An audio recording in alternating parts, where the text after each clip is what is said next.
à Bourgoin-Jallieu, en Auvergne-Rhône-Alpes, d'où il est originaire, que le chef Guy Savoy inaugure cette série, un endroit où il aime à se ressourcer, loin du tumulte de la capitale.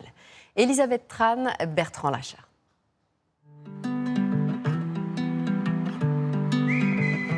J'aime être ici, tout simplement parce que ça contraste tellement avec l'activité parisienne qu'ici on peut être contemplatif. Toutes ces collines qui sont tellement douces. Et si vous regardez totalement à gauche, vous avez le majestueux Mont Blanc qui se détache.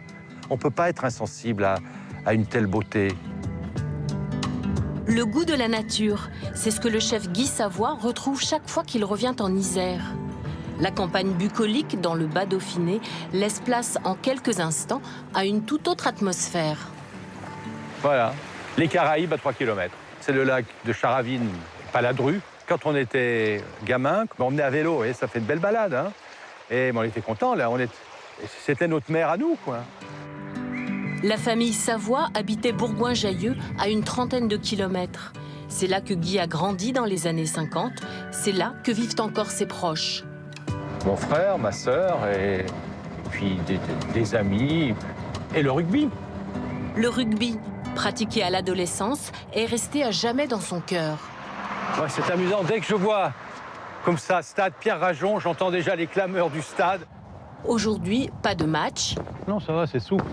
Mais une rencontre de haut niveau avec Pascal Papé, ancien joueur de l'équipe de France et directeur du club. Je mets en pratique tous les jours ce que j'ai appris au rugby. Qu'en équipe, on est plus fort, qu'avec des gens, avec des personnalités et des physiques très différents, on fait une équipe cohérente, mais dans le sport comme dans l'entreprise. Hein. D'ailleurs, moi, je revendique toujours le statut dans mon restaurant de capitaine-entraîneur. C'est notre ambassadeur, c'est quelqu'un sur qui on peut compter, parce que dès qu'on l'appelle au nom du club, il répond présent. Et ça, je trouve qu'en termes d'état d'esprit, en termes de valeur, c'est exceptionnel. On sent qu'il a l'âme du rugby. L'esprit de famille aussi est un repère intime. Bon, ben voilà. Ben là, on est chez Philippe, mon frère. T'en veux un? Il n'y a que des bonnes nouvelles aujourd'hui. Il n'y a que des bonnes nouvelles. Philippe tient le bureau de tabac et héberge son frère aîné lorsqu'il est de passage. Ah, je fais mon loto, là, aussi. Ah oui? Ah oui? Ah ben, je fais mon loto. C'est le seul endroit où il gagne. C'est quand il joue ici.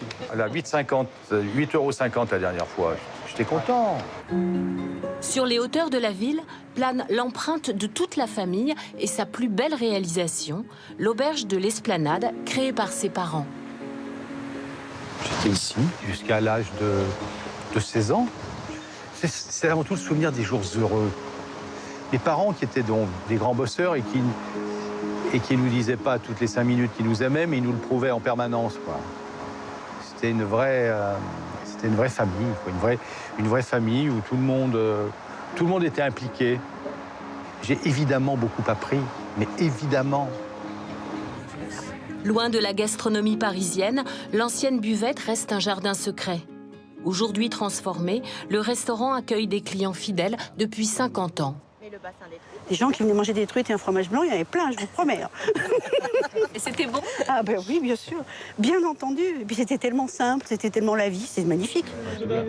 Frères et sœurs réunis par une belle soirée d'été. Ben voilà, et ben voilà, on est à Quelques années en arrière. On est à l'Esplanade. Et le plaisir toujours renouvelé d'un moment de gourmandise et de partage.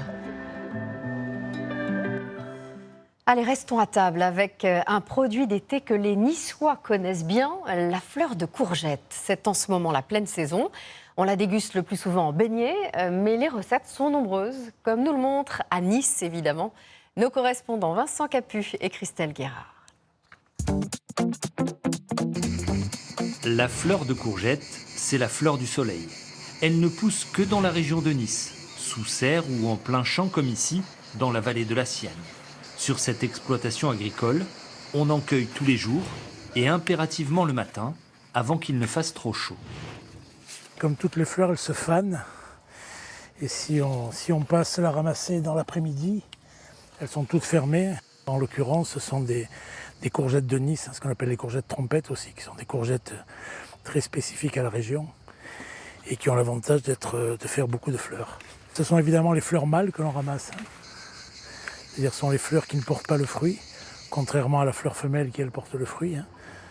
Fragiles, les fleurs ne se conservent pas longtemps. Elles sont conditionnées et commercialisées dans la journée. Sur ce marché